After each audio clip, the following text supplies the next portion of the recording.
Okay. Okay mga kasurikol, dito naman tayo sa Tagaytay. May nakita kaming bagong group of restaurant ito, kainan tayo. Yan, ito siya. So, isi-share ko lang sa inyo yung mga napuntahan naming bago dito sa bago para sa amin dito sa Tagaytay. Kainan, tapos may overlooking. Ito bago ito bagong gawa.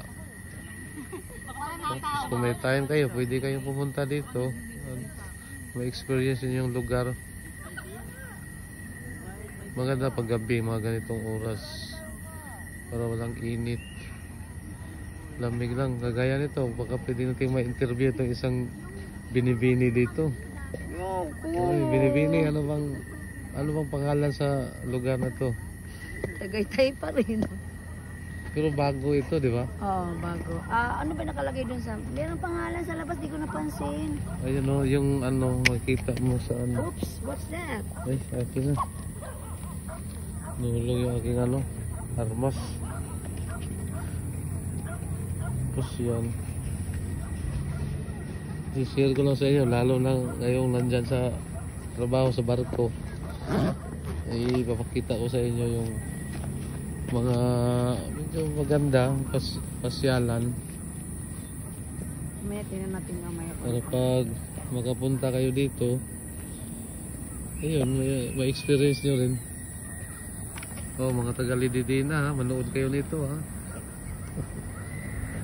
Diggs, tanawa ko okay ra. Shout out kay Captain Eric. Mabuhay kayo dyan sa Lididina.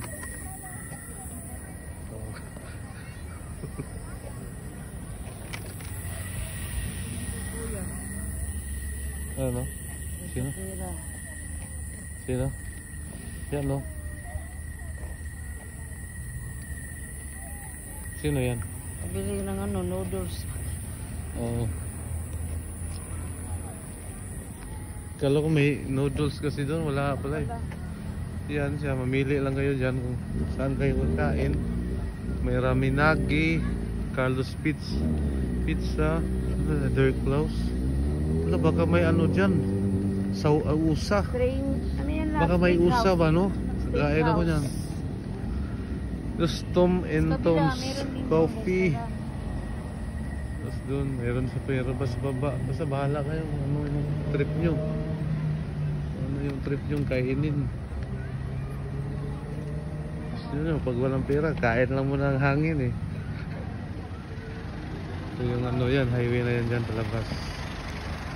Yan, doon po, basta doon. Oops. Okay, dito lang muna kaya nagutom na ako mga kasuribol Peace.